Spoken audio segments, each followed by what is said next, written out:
மிருதுவான டேஸ்டியான பச்சை சப்பாத்தி வாங்க பார்க்கலாம். இந்த சப்பாத்தி ரொம்ப அருமையாக இருக்கும். இந்த மாதிரி செஞ்சு சாப்பிடுங்க. இது ஒரு அருமையான ஹெல்த்தியான பச்சை சப்பாத்தி செஞ்சிடலாங்க. இது பச்சை கலரில் இருக்கிறதுனால பச்சை சப்பாத்தின்னு இது பேருங்க. இதுக்கு ஒரு 150 கிராமு பச்சை பட்டாணி, கடையிலலாம் விற்கிற காய்கறி கடைகளில் விற்கிற பச்சை பட்டாணி. இதுக்கு ஒரு கைப்பிடி அளவுக்கு மல்லித்தழை, ஒரு துண்டு இஞ்சி, வாய் வடிக்காமல் இஞ்சி, பச்சை மிளகா உங்கள் காரத்துக்கு தகுந்த மாதிரி அது 1 2 சேர்த்துக்கோங்க. சேர்த்துட்டு இதை மிக்சியில் கொஞ்சமாக தண்ணி விட்டு அரைச்சிட்டு வந்துடுறேன். கோதுமை மாவு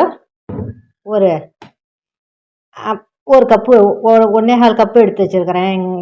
4 பேர் சாப்பிட்ற மாதிரி. அதை அரைச்சிட்டு வந்து பார்க்கலாம். இப்போ இந்த பச்சை பட்டாணி இந்த கலவையை அரைச்சிட்டு வந்துட்டேன். மல்லிக்கீரை, பச்சை பட்டாணி அரைச்சிட்டு வந்துட்டேன். வீடியோவை ஸ்கிப் பண்ணாமல் பாருங்கள். அப்போ தான் என்ன போடுறாங்கன்னு தெரியும். அடுத்தவங்களுக்கு ஷேர் பண்ணி விடுங்கம்மா. அப்போ தான் இன்னொருத்தவங்க போங்க. Welcome to HR Priya channel. எல்லோரும் நல்லா இருக்கீங்களா? நீங்களாம் அந்த மாதிரி சமைச்சி பாருங்கள். போட்டாச்சு. இப்போ ஃப்ளேவருக்காக சாஃப்டாக இருக்கிறதுக்காக கொஞ்சம் எண்ணெய் சேர்த்துக்கிறேன். சப்பாத்தி சாஃப்டாக இருக்கிறதுக்காக கொஞ்சம் எண்ணெய், உப்பு சேர்த்துக்கலாம். தேவையான அளவு உப்பு. நான் உப்பு போட்டு அரைக்கல, தேவையான அளவு உப்பு சேர்த்துக்கிறேன். அது மிருதுவாக இருக்கிறதுக்காக கொஞ்சமாக அதில் சீனி போட்டுக்கிறேன். சீனி ஆப்ஷன் தான், வேணுன்னா பிடிச்சா போடுங்க, பிடிக்கலனா போடாதுங்க. அது ஒரு கேரட்டை துருவி வச்சுருக்கேன், அதிலே சேர்த்துக்கலாம். இப்போ மாவை நல்லா பிசைஞ்சு எடுத்துடலாம். நல்லா கலர்ஃபுல்லான சப்பாத்தி பசங்கள்லாம் நல்லா விரும்பி சாப்பிடுவாங்க. இந்த மாதிரி செஞ்சு நீங்களும் சாப்பிடுங்க.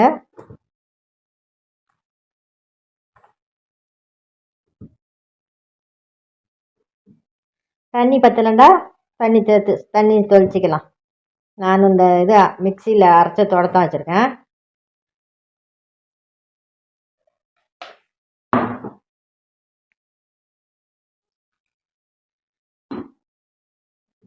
இது ரொம்ப டேஸ்டியாக இருந்துச்சுமா. நான் எங்கள் வீட்டில் எப்போச்சும் ஒரு மாதம் கூடி ஒரு செய்வோம். அது இன்றைக்கி செய்யலான்னு நான் முயற்சி பண்ணி செய்கிறேன்.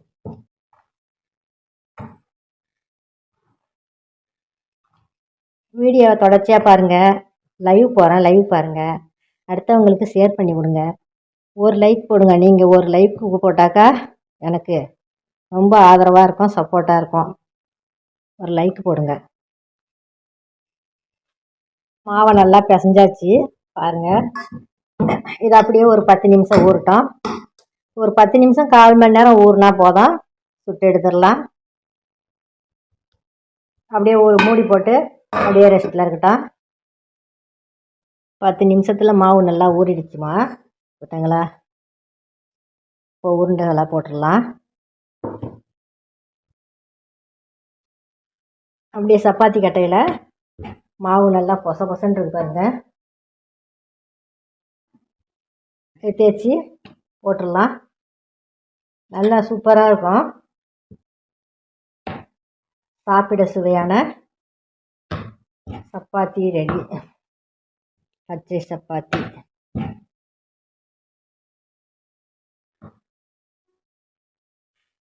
தவாவில் போட்டு எடுத்துடலாம்.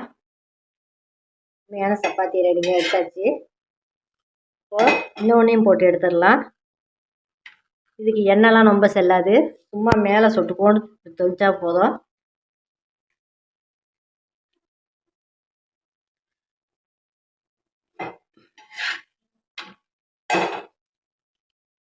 கொஞ்சோண்டு ஊற்றினா போதும்.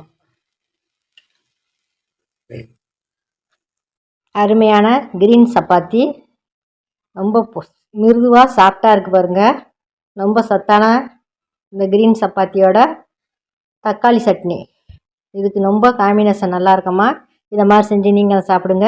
இந்த வீடியோ பிடிச்சிருந்தா லைக் பண்ணுங்கள், ஷேர் பண்ணுங்கள், சப்ஸ்கிரைப் பண்ணாதவங்க சப்ஸ்கிரைப் பண்ணுங்கள், ஷேர் பண்ணி விடுங்கம்மா. அப்போ தான் இன்னொருத்தவங்களுக்கு வீடியோ போவோம். இன்னொரு வீடியோவில் சந்திக்கிறேன். நன்றி, வணக்கம்.